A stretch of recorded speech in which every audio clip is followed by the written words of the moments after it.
Palestine ലോകത്തിൻ്റെ നൊമ്പരമാണ്.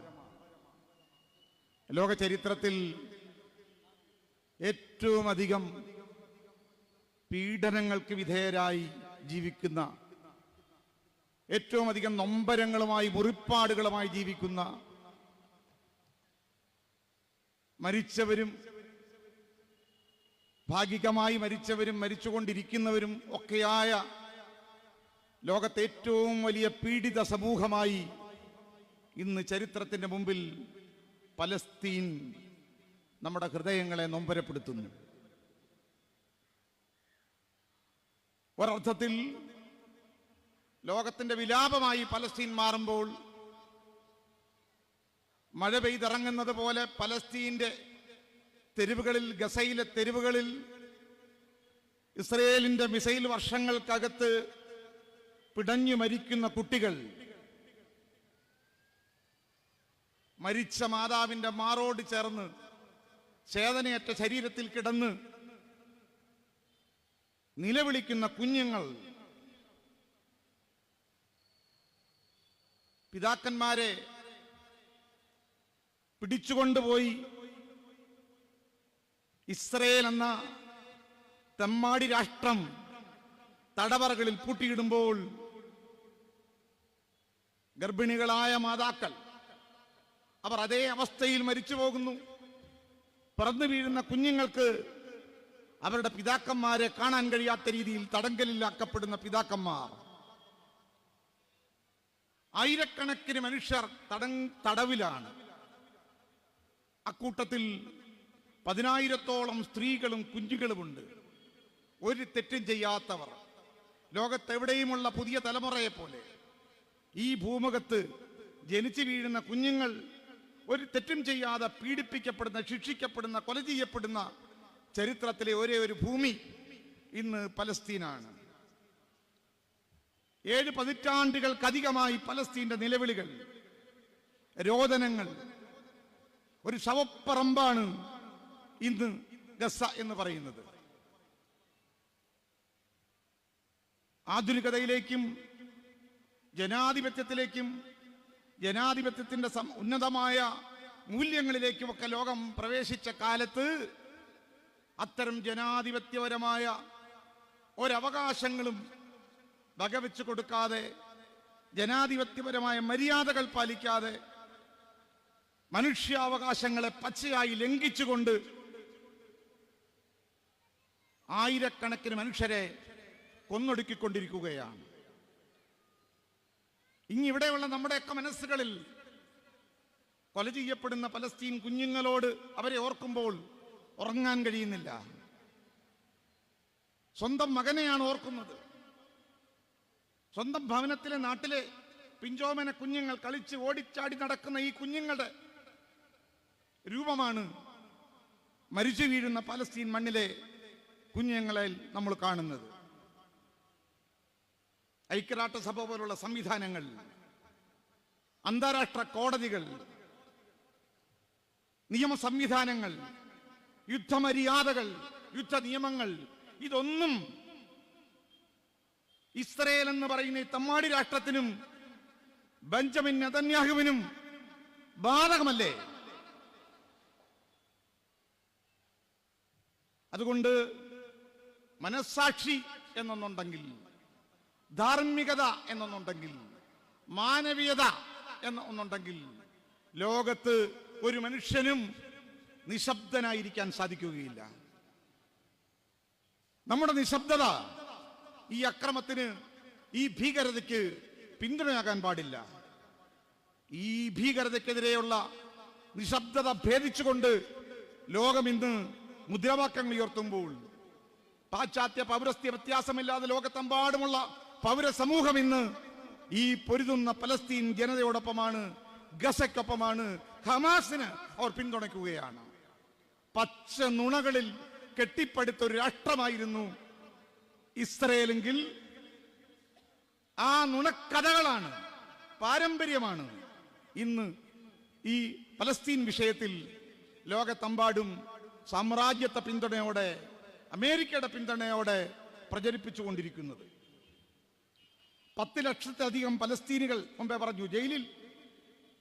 ആലോചിച്ചു നോക്കുക, അവിടെ ഹമാസ് എന്ന് പറയുന്നത് കഴിഞ്ഞ 2 വർഷമായി പലസ്തീൻ പ്രശ്നവും ഇപ്പോഴുള്ള പ്രശ്നങ്ങളുടെയൊക്കെ ഉത്തരവാദികൾ ഹമാസാണ് എന്ന് പറയുന്ന തെറ്റായ നുണപ്രചരണങ്ങൾ കേരളത്തിൽ പോലും നടത്താൻ ഏജൻസി എടുത്ത് CIA-യുടെയോ മൊസാദിന്റെയോ പൈസ വാങ്ങിയിട്ട് കള്ളപ്രചരണം നടത്തുന്ന ആൾക്കാർ നമ്മുടെ നാട്ടിലുണ്ട്.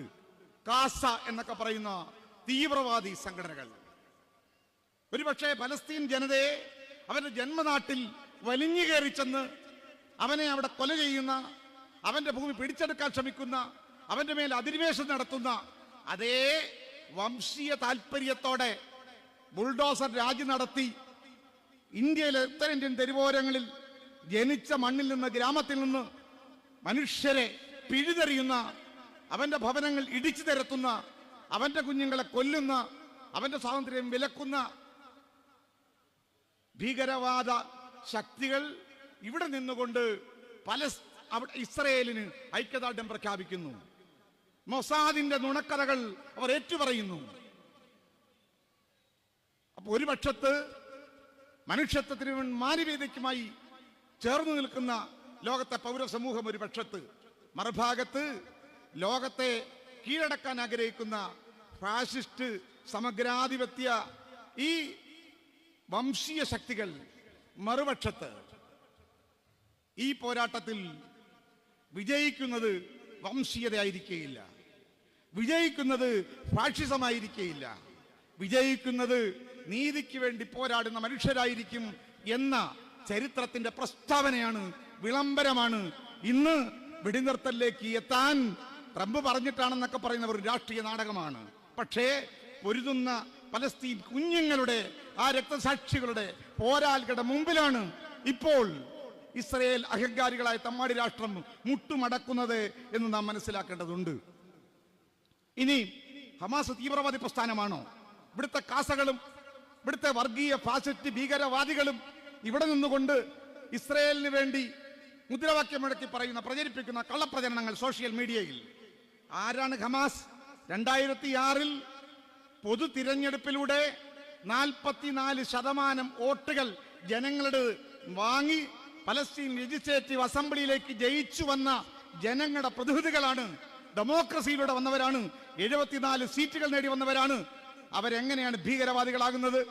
ജനാധിപത്യത്തിലൂടെ ജനങ്ങൾ തെരഞ്ഞെടുത്ത് ഭരണമേൽപ്പിച്ച അവർ വിശ്വസിക്കുന്ന ഒരു വിഭാഗം എങ്ങനെ തീവ്രവാദികളാകും? എന്ത് തീവ്രവാദം അവർ കാണിച്ചത്? പതിറ്റാണ്ടുകളെ അനുഭവിക്കുന്ന നീചമായ ക്രൂരമായ പീഡനങ്ങൾക്കെതിരെ ചെറുത്തുനിന്നു. ലോകത്തിന്റെ മുമ്പിലേക്ക് ഈ പ്രശ്നത്തെ, അന്തർദേശീയ ലോകത്തിന്റെ മനസാക്ഷിയുടെ മുമ്പിലേക്ക് ആ പ്രശ്നത്തെ കൊണ്ടുവന്നു. അതിനുവേണ്ടി അവർക്ക് ചെറുത്തുനിൽപ്പ് എന്ന് പറയുന്നത് അവകാശമാണ്. അത് മാത്രമാണ് അവർ ചെയ്തത്. നേരെ മറിച്ച് എന്താണ് കഴിഞ്ഞ 2 വർഷമായി നടന്നുകൊണ്ടിരിക്കുന്ന കാര്യം? എത്രയോ മനുഷ്യരെയാണ് കൊന്നൊടുക്കിയത്. 70,000-അടുത്ത് മനുഷ്യരെ നിഷ്കരണം കൊന്നൊടുക്കി. 18,000-ഓളം കുട്ടികൾ മാത്രമാണ് അതിൽ മരിച്ചത്. ഐക്യരാഷ്ട്രസഭയുടെ പ്രമേയങ്ങൾ വല്ലതും അനുസരിക്കുന്ന പാരമ്പര്യം ഇസ്രയേലിനുണ്ടോ? അന്താരാഷ്ട്ര കോടതിയൊന്നും അവർ അംഗീകരിക്കില്ല, അവർക്കത് ബാധകമല്ല. ഞാനൊരു UN പ്രമേയം പറയാൻ ആഗ്രഹിക്കുന്നു. ഇത് ഒരു മതപരമായ പ്രശ്നമല്ല എന്നിവിടെ പലരും പറഞ്ഞു. അല്ല, ഇതൊരു വംശീയതയുടെ പ്രശ്നമാണ്. അറബ് ജനതയ്ക്കെതിരെയും ആഫ്രിക്കൻ ജനതയ്ക്കെതിരെയും തങ്ങളുടെ രക്തത്തിൽ പെടാത്ത ലോകത്തെ ഇതര സമൂഹങ്ങൾക്കെതിരെയും കൊണ്ടു നടക്കുന്ന പകയുടെയും വിദ്വേഷത്തിന്റെയും പ്രതികാരത്തിൻ്റെതുമായ ഒരു വംശീയ ഭ്രാന്താണ് യഥാർത്ഥത്തിൽ ഇസ്രയേൽ കൊണ്ടു നടക്കുന്നത്. അതിന് തെളിവാണ് ഒരുപക്ഷെ ഐക്യരാഷ്ട്രസഭയുടെ 3379 നമ്പർ പ്രമേയമുണ്ട്. 1975 UN പ്രമേയമാണ്. ആ പ്രമേയത്തിൽ ഐക്യരാഷ്ട്രസഭ അന്ന് പറഞ്ഞൊരു സ്റ്റേറ്റ്മെന്റ് ഉണ്ട്. അത് സയനിസം ഈസ് റാസിസം എന്നാണ്. സയനിസം എന്ന് പറയുന്നത് വംശീയതയാണ്, വംശവിരോധമാണ് അതിന്റെ ഉള്ളടക്കം. നിങ്ങൾ അറിയണം, ഇസ്രയേൽ അല്ലെങ്കിൽ ജൂതന്മാർ ഇവിടെ ഉമർ സാഹിബ് സൂചിപ്പിക്കുകയുണ്ടായി. ലോകത്തെവിടെയെല്ലാം അവർ പോയോ അവിടെയെല്ലാം ഒരു കാലഘട്ടങ്ങളിൽ അവർ ആക്രമിക്കപ്പെട്ടിട്ടുണ്ട് എന്നത് ശരിയാണ്. പക്ഷേ അവർ ഇന്ന് കാണിക്കുന്ന ഈ ഭീകരതയ്ക്ക് അത് മറുപടിയല്ല. നമ്മൾ ചരിത്രത്തിൽ പരിശോധിക്കുമ്പോൾ പ്രോട്ടോകോൾ ഓഫ് സിയോൺ 1903 അവർ രൂപപ്പെടുത്തിയ ജൂതന്മാരായ ഈ ജൂയിഷ് സയനിസ്റ്റ് നേതാക്കൾ ഒന്നിച്ചിരുന്ന് രൂപപ്പെടുത്തിയ അവരുടെ വംശീയ പദ്ധതിയുടെ ടെക്സ്റ്റ് ഉണ്ട്. The protocol of Zion or elder Zion എന്ന് പറയുന്നു. അതിലെന്താണ് പറയുന്നത്? ലോകം മുഴുവൻ പിടിച്ചടക്കണം എന്നൊരു വംശീയ പദ്ധതിയാണ്. ഈ ലോകം മുഴുവൻ ജൂതന്റേതാണ്. ലോകത്തെ ബാങ്കുകൾ ജൂതന്റേതാകണം, ലോകത്തിന്റെ സമ്പദ്ഘടന ജൂതന്റേതാകണം, ലോകത്തിന്റെ രാഷ്ട്രീയ അധികാരം ജൂതന്റേതാകണം, അങ്ങനെ എല്ലാം ജൂതന്റേതാകണം എന്ന സീക്രട്ട് പ്രോട്ടോകോൾ രൂപപ്പെടുത്തി അത് വെച്ചുകൊണ്ട് ലോകത്തിന്റെ നാനാഭാഗങ്ങളിലേക്ക് ചിതറിയവരാണവർ. വെറുതെ അലഞ്ഞു തിരിഞ്ഞ് നടക്കുകയല്ല. ഇന്ന് ലോകത്തിന്റെ എല്ലാ മണ്ഡലങ്ങളിലും അവർ കാര്യങ്ങൾ നിയന്ത്രിക്കുന്നു. അമേരിക്ക അവർ നിയന്ത്രിക്കുന്നു. കൊളോണിയൽ ശക്തികളുടെ പിന്നിൽ ഇന്ന് അവർ ഉണ്ട്. നമ്മുടെ ഇന്ത്യയിൽ പോലും ഗുജറാത്തിലെ കൂട്ടക്കലാപങ്ങൾ, ബോംബെ കലാപം, ഈ രാജ്യത്ത് നടമാടുന്ന ആധുനികമായ ബുൾഡോസർ രാജികൾ, വംശഹത്യകൾ, ഇതൊക്കെ എങ്ങനെ ചെയ്യണം എന്ന് പഠിക്കാൻ ചാർട്ടേഡ് ഫ്ലൈറ്റിലാണ് 90കളിൽ ഈ ഇന്ത്യയിലെ തീവ്രവാദ പ്രസ്ഥാനമായ സംഘപരിവാറിന്റെ ഭീകരവാദികൾ ഫ്ലൈറ്റിൽ അങ്ങ് ഇസ്രയേലിൽ പോയി മൊസാദിന്റെ നേതാക്കന്മാരെ കണ്ട് അവർ പഠിപ്പിച്ചു കൊടുത്ത പാഠങ്ങളുമായി തിരിച്ചു വന്നതിന്റെ ശേഷമാണ് കഴിഞ്ഞ 10 വർഷമായി ഈ രാജ്യം കണ്ടുകൊണ്ടിരിക്കുന്ന ലോകത്തെ അതിഭീകരമായ മുസ്ലിം വിരുദ്ധ വംശഹത്യയും ദളിതർക്കും ആദിവാസികൾക്കും ഈ രാജ്യത്തെ മറ്റ് ജനവിഭാഗങ്ങൾക്കുമെതിരായ ഫാസിസ്റ്റ് സമഗ്രാധിപത്യത്തിന്റെ പ്രയോഗ രീതികളും നമ്മൾ മനസ്സിലാക്കണം. അപ്പോൾ ഇന്ന് ഫാസിസത്തെ പോലും നിയന്ത്രിക്കുന്ന ആഗോള ക്രിമിനൽ സംഘമാണ് ഈ സൈനിസം എന്ന് നാം മനസ്സിലാക്കേണ്ടതുണ്ട്. മുമ്പ് ഞാൻ പറഞ്ഞ പ്രമേയം അത് വീറ്റോ ചെയ്യാനാണ് ജോർജ് ബുഷ് നേതൃത്വത്തിൽ അന്ന് അമേരിക്ക ശ്രമിച്ചത്. ഇപ്പോൾ ഏറ്റവും ഒടുവിലും അങ്ങനെയായിരുന്നു.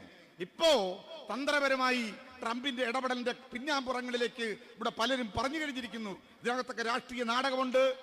ഈ സീസ്ഫയറോ ഈ കരാറോ ഒക്കെ എത്ര കാലം ഉണ്ടാവുമെന്നും അത് പാലിക്കുമോ എന്നൊക്കെയുള്ള കാര്യത്തിൽ നമുക്ക് യാതൊരു വിശ്വാസവുമില്ല. കാരണം അമേരിക്ക മുൻകൈയെടുത്തതും പിന്നീട് ഈ കപടന്മാരായ ഇസ്രയേൽ തമ്മാടികൾ പറയുന്നതുമായതുകൊണ്ട്.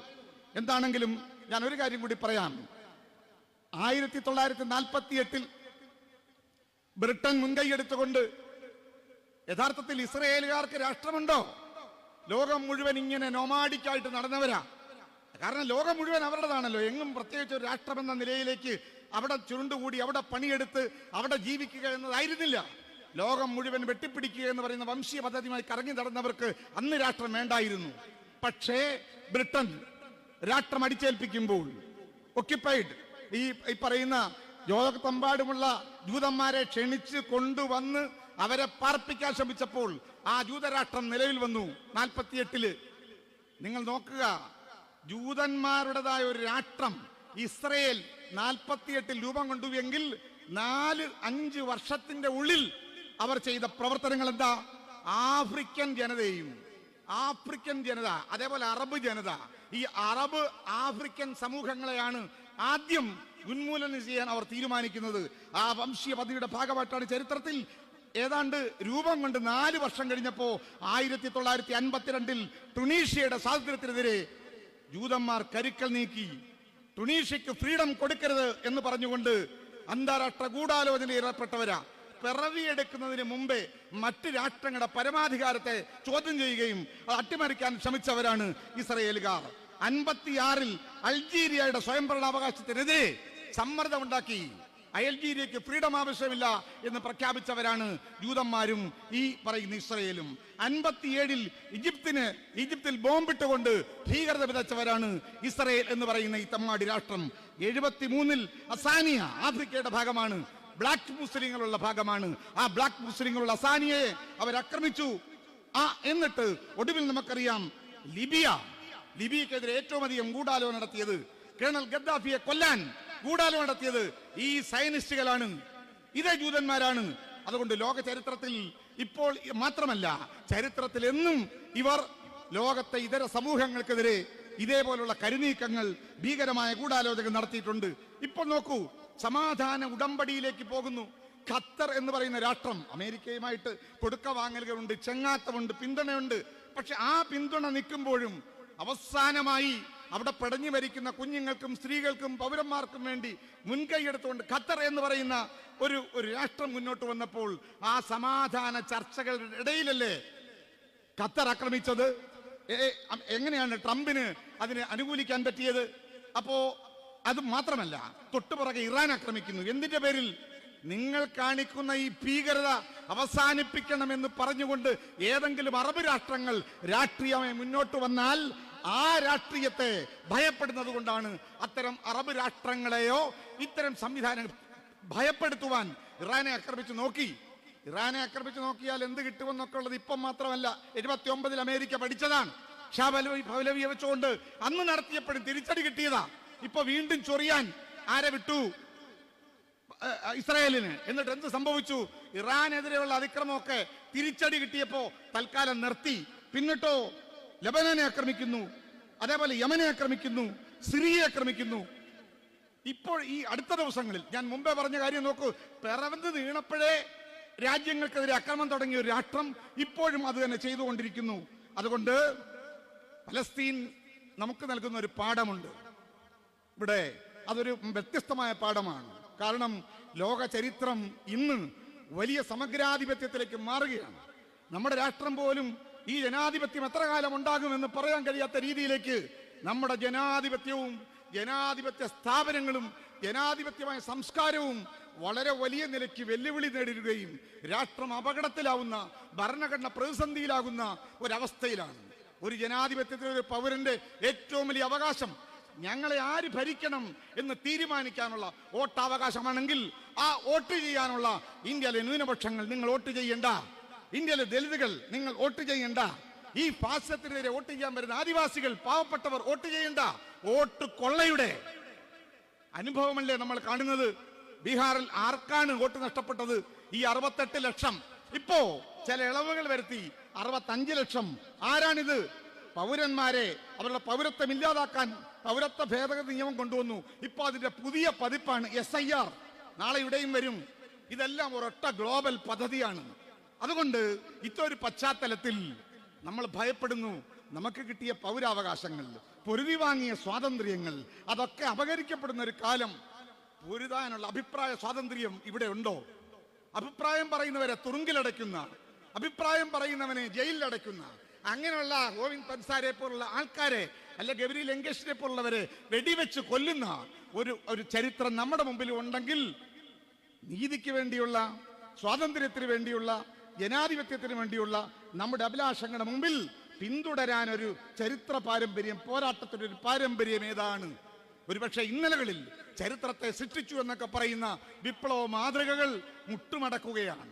ലോക ചരിത്രത്തെ വിറപ്പിച്ച്, തൊഴിലാളി വർഗത്തെ സംഘടിപ്പിച്ച് അങ്ങനെ ചരിത്രത്തിന്റെ ഗതി മാറ്റിയ വിപ്ലവ പാരമ്പര്യമുള്ളവർ ഇപ്പോൾ എന്ത് ചെയ്യുകയാണെന്ന് നമുക്കറിയാമല്ലോ. അവർ വിഗ്രഹത്തിന് കാവലിരിക്കുന്നു, സ്വർണ്ണക്കൊള്ളയ്ക്ക് കൂട്ടുനിൽക്കുന്നു. അവർ തെരുവോരങ്ങളിൽ സ്ത്രീകളെ ഇറത്തി നവോത്ഥാനത്തിന് മതിലുകൾ കെട്ടിയെടുത്ത് നിന്ന് നാമജപ യാത്ര നടത്തിയ പെണ്ണുങ്ങളുടെ മുമ്പിലേക്ക് ഒരു നവോത്ഥാന പാരമ്പര്യത്തെ പണയം വെച്ചിട്ട് അമ്പലപ്രവേശനത്തിന്റെ കാര്യങ്ങൾ ഏറ്റെടുക്കുമ്പോൾ, ഫാസിസം നമ്മുടെ രാജ്യത്ത് അപകടകരം വരുമ്പോൾ പ്രതീക്ഷ എവിടെയാണ്?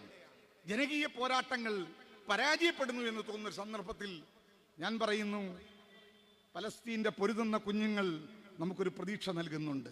കബന്ധങ്ങൾക്ക് നടുവിലൂടെ അവസാനത്തുള്ളി ചോരയും ചിന്തി സ്വാതന്ത്ര്യം കിട്ടുന്നിടം വരെ മരിക്കാൻ തീരുമാനിച്ച ഒരു സമൂഹം, മരിക്കാൻ തീരുമാനിച്ച ഒരുവനെ കൊല്ലാൻ കഴിയുകയില്ല എന്ന ഒരു വാക്യം, അതാണ് പലസ്തീന്റെ സ്ത്രീകൾ, പലസ്തീനിലെ കുഞ്ഞുങ്ങൾ, അവിടുത്തെ മനുഷ്യർ നടപ്പിലാക്കുന്നത്. അതുകൊണ്ട് നീതിക്ക് വേണ്ടി കാത്തിരിക്കുന്ന ഏത് വലിയ ഫാസിസ്റ്റ് സമഗ്രാധിപത്യ ശക്തികളെയും അതിന്റെ മുമ്പിൽ സ്വാതന്ത്ര്യവും നീതിയും ആഗ്രഹിച്ച് കഴിയുന്ന ലോക സമൂഹത്തിന് വിപ്ലവത്തിന്റെ, പ്രതീക്ഷയുടെ, പോരാട്ടത്തിന്റെ 1000 പുതിയ ലോകത്തെ വിരിയിക്കുന്ന പ്രതീക്ഷ തന്നെയാണ് പലസ്തീനിൽ, അവിടെ ഗസയിൽ ഈ പൊരുതുന്ന കുഞ്ഞുങ്ങൾ നമുക്ക് നൽകുന്നത്. Revolution is the mother of philosophy എന്ന് പറയാറുണ്ട്. അതുകൊണ്ട് പലസ്തീന്റെ മണ്ണിൽ പൊരുതുന്ന പലസ്തീൻ ജനത ലോകത്തിനൊരു പുതിയ ദർശനം നൽകുന്നു. ത്യാഗത്തിലൂടെ, കണ്ണീരിലൂടെ, കഷ്ടപ്പാടുകളിലൂടെ നമുക്ക് ചരിത്രത്തെ പുനർനിർമ്മിക്കാൻ കഴിയും, ആധിപത്യങ്ങൾ അവസാനിപ്പിക്കാൻ കഴിയും. പ്രിയമുള്ളവരെ, ആ നിലയ്ക്ക് ഇന്ന് പലസ്തീൻ നമുക്ക് മുമ്പിൽ ലോകത്തെ എല്ലാ വിപ്ലവങ്ങളെയും മറികടന്ന ആധുനികതയുടെ പുതിയ ഒരു വിപ്ലവ മാതൃകയും പ്രതീക്ഷയുമാണ്. തീർച്ചയായും ബെഞ്ചമിൻ നെതന്യാഹു ലോകം കണ്ട ഏറ്റവും വലിയ യുദ്ധ കുറ്റവാളിയാണ്. അയാൾ വിചാരണ ചെയ്യപ്പെടണം. ഇന്റർനാഷണൽ ക്രിമിനൽ കോർട്ടിന്റെ മുമ്പിൽ ഇന്ന് അയാൾ കുറ്റവാളിയാണ്. അതുകൊണ്ടാണ് ഇവിടെ പറഞ്ഞതുപോലെ ഐക്യരാഷ്ട്രസഭയുടെ സമ്മേളനത്തിൽ പോയിട്ട് നേരെ മടങ്ങിപ്പോകാൻ പറ്റുമോ? കള്ളനെ പോലെ ഒളിച്ചും പാത്തും മാറിപ്പോകേണ്ട ഗതികേട് ഈ അഹങ്കാരിയായ നെതന്യാഹുവിന് ഉണ്ടായില്ലേ? നെതന്യാഹുവിനെ അങ്ങനെ വിടാൻ പറ്റില്ല. ലോകം ഉണരേണ്ടതുണ്ട്. അതുകൊണ്ട് ഐക്യരാഷ്ട്രസഭയുടെ മുമ്പിൽ അവൻ കുറ്റവാളിയാണ്. ICC അന്താരാഷ്ട്ര ക്രിമിനൽ കോടതിയുടെ മുമ്പിൽ വിചാരണ ചെയ്യപ്പെട്ട ക്രിമിനലാണ്. സിവിലിയൻ പീഡനങ്ങൾ, കുട്ടികളെ കൊന്നതിന്, അവരെ പട്ടിണിക്കിട്ടതിന്, അവർക്ക് മരുന്ന് കൊടുക്കാഞ്ഞതിന്, അവന്റെ വീടുകൾ ഇടിച്ചു നിരത്തിയതിന്, ലോകത്ത് എണ്ണി പറഞ്ഞാൽ ഇത്രയധികം കുറ്റകൃത്യം നടത്തിയതിന് പ്രതിക്കൂട്ടിൽ, ലോക വിചാരണയുടെ പ്രതിക്കൂട്ടിലാണ് നെതന്യാഹുവും അതേപോലെ ഈ പറയുന്ന ഇസ്രായേൽ ഭീകരന്മാർ നിൽക്കുന്നത്. അതുകൊണ്ട് അവർക്ക് ശിക്ഷ വിധിക്കാൻ ലോകം മുന്നോട്ട് വരേണ്ടതുണ്ട്. ICC റോമോസ് നമുക്ക് സ്റ്റാറ്റ്യൂട്ട് ഉണ്ട്. ആ ഇന്റർനാഷണൽ ക്രിമിനൽ കോർട്ടിന്റെ സ്റ്റാറ്റ്യൂട്ട് പ്രകാരം ആർട്ടിക്കിൾ 7ഉം 8ഉം അനുസരിച്ച് തടങ്കലിൽ കിടക്കേണ്ട, അറസ്റ്റ് ചെയ്യപ്പെട്ട് സ്വാതന്ത്ര്യം കൊടുക്കാതെ പുറത്തിറക്കാതെ തടങ്കലിൽ കിടക്കേണ്ട ക്രിമിനലാണ് നെതന്യാഹു. പിടിച്ചു കെട്ടണം. മനുഷ്യനായി പുറത്തു നടക്കാൻ അവകാശമില്ല നെതന്യാഹുവിനും കൂട്ടാളികൾക്കും. അതുകൊണ്ട് നമുക്ക് ലോകം ഒന്നിച്ചു നിൽക്കാം. തിയോഡർ ഹെസലിന്റെ ഈ പറയുന്ന സൈനിസം ഉണ്ടല്ലോ, ഈ സൈനിസമാണ് ഇന്ത്യയിലും ഇനി ഒരുപക്ഷെ യൂറോപ്പിലെ പുതിയ കോർപ്പറേറ്റ് വെസ്റ്റ് ഉണ്ടല്ലോ, എക്കണോമിക് വെസ്റ്റ്, ഇന്ന് ലോകത്തിന് ഭീഷണിയാണ്. അവരെ നിയന്ത്രിക്കുന്നത് ജൂയിഷ് താല്പര്യങ്ങളാണ്, എന്ന് പറഞ്ഞാൽ സയനിസ്റ്റ് താല്പര്യങ്ങളാണ്. ഈ സൈനിസവും ബ്രാഹ്മണിസവും ഇതേപോലെ വംശീയതയും കൈകോർത്തുകൊണ്ട് അറബ്, ആഫ്രിക്കൻ ലോക ജനസമൂഹങ്ങൾക്കെതിരെ വെല്ലുവിളി ഉയർത്തുമ്പോൾ പ്രതീക്ഷയുടെ പുതിയൊരു പോരാട്ടം. അറബ് വസന്തത്തെ തൽക്കാലം അതിനെ കെടുത്താൻ അല്ലെങ്കിൽ മറയ്ക്കാൻ ഒരുപക്ഷെ അന്താരാഷ്ട്ര ഏജൻസികൾക്കും അവരുടെ ഇസ്ലാമോഫോബിക് നുണക്കഥകൾക്കും സാധിച്ചിട്ടുണ്ടെങ്കിൽ അതിൻ്റെയൊക്കെ അപ്പുറത്ത് ചരിത്രം എഴുന്നേൽക്കും. പോരാട്ടത്തെ ഒന്നും നിങ്ങൾക്ക് അങ്ങനെ പിടിച്ചുകൂടാൻ പറ്റില്ല. You cannot kill a revolutionary, but you cannot kill a revolution എന്ന് പറയാറുണ്ട്. വിപ്ലവകാരികളെ നിങ്ങൾക്ക് കൊല്ലാം, പക്ഷെ ഒരു വിപ്ലവത്തെ എന്നേക്കുമായി കൊല്ലുക സാധ്യമല്ല. ഉയർത്തെഴുന്നേൽക്കുക തന്നെ ചെയ്യും. ലോകത്ത് നീതിക്ക് വേണ്ടിയുള്ള മനുഷ്യരുടെ പോരാട്ടങ്ങൾ അത് വീണ്ടും ഉയർത്തെഴുന്നേക്കും. വലിയ അധികാരത്തിന് ശക്തികളെ തിരുത്തും. അവിടെയാണ് ഇന്ന് നമ്മൾ പലസ്തീൻ ഹൃദയങ്ങളിലേക്ക് പൊരുതുന്ന ഗസയിലെ ആ മനുഷ്യരുടെ അനുഭവങ്ങളെ ചേർത്ത് വെച്ചുകൊണ്ട് അവരുടെ നൊമ്പരങ്ങൾക്കും വിലാപങ്ങൾക്കും ഐക്യദാർഢ്യം പ്രകടിപ്പിച്ചുകൊണ്ട് അവർക്കൊപ്പം നിൽക്കുമ്പോൾ ഒരു പുതിയ രാഷ്ട്രീയത്തിലേക്കാണ് നമ്മൾ കൈകോർക്കുന്നത്. പുതിയൊരു ലോകക്രമത്തിലേക്കാണ്, പുതിയൊരു മാനവീയതയിലേക്കാണ്. ആധിപത്യങ്ങളും വംശാധിപത്യവും ഇല്ലാത്ത മനുഷ്യനും സാഹോദര്യത്തോടെ പുലരുന്ന സാഹോദര്യത്തിന്റെ ഒരു പുതിയ ലോകം. ആ ലോകത്തെ നയിക്കുന്നത് നാളെ ഈ മരിച്ചു വീഴുന്ന പലസ്തീൻ മണ്ണിലെ കുഞ്ഞുങ്ങളുടെ പുതിയൊരു നേതൃത്വം അവർ തരുന്ന ഒരു പ്രതീക്ഷയുണ്ട്. തീർച്ചയായും കരാറുകളൊക്കെ വന്നിട്ടുണ്ട്. പക്ഷേ ആ കരാറുകൾ എപ്പോൾ വേണമെങ്കിൽ ലംഘിക്കപ്പെടാം എന്നതുകൊണ്ട് പലസ്തീന് അൾട്ടിമേറ്റ് ഫ്രീഡവും അൾട്ടിമേറ്റ് പീസും ആത്യന്തികമായ പലസ്തീൻ സ്വതന്ത്ര രാഷ്ട്ര പദവി ഇന്ന് ലോകരാഷ്ട്രങ്ങൾ അംഗീകരിച്ചിരിക്കുന്നു. ആ ലോകരാഷ്ട്ര പദവി അംഗീകരിച്ചുകൊണ്ട് ഒക്യുപ്പൈഡ് ആയിട്ടുള്ള പലസ്തീന്റെ ഭൂപ്രദേശങ്ങളിൽ നിന്ന് ഇസ്രായേൽ പിന്മാറണം. അവരുടെ സൈന്യം പിന്മാറണം. അവർക്ക് പരിപൂർണമായ സ്വാതന്ത്ര്യം കൊടുക്കണം. മുറിവേറ്റവർക്ക് ചികിത്സ കൊടുക്കണം.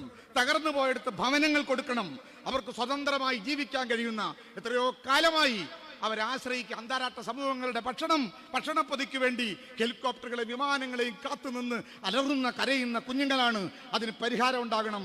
90% കുട്ടികൾ മാൽന്യൂട്രീഷൻ പ്രശ്നങ്ങൾ കൊണ്ട് അനീമിയ ബാധിച്ച് പിടയുന്ന ഈ ഗാസയുടെ മണ്ണിൽ ആ കുട്ടികൾക്ക് ആഹാരം, സംരക്ഷണം കൊടുക്കാൻ കഴിയുന്ന രീതിയിലേക്ക് ഈ കരാറുകൾ യാഥാർത്ഥ്യമാകാൻ നമുക്ക് കാവലിരിക്കാം. അതുകൊണ്ട് പലസ്തീന് വേണ്ടി എഴുന്നേറ്റ് നിൽക്കാൻ, ആ കുഞ്ഞുങ്ങൾക്ക് വേണ്ടി, മനുഷ്യർക്ക് വേണ്ടി കാവലിരിക്കാൻ, നാളെ അവരോട് ഇന്ന് ലോകം പറയുന്ന ഈ കരാറുകൾ പൂർണ്ണമായി നടപ്പിലായി കാണാൻ വേണ്ടിയുള്ള ഒരു ഉണർന്നിരിക്കാൻ നമുക്ക് കഴിയട്ടെ.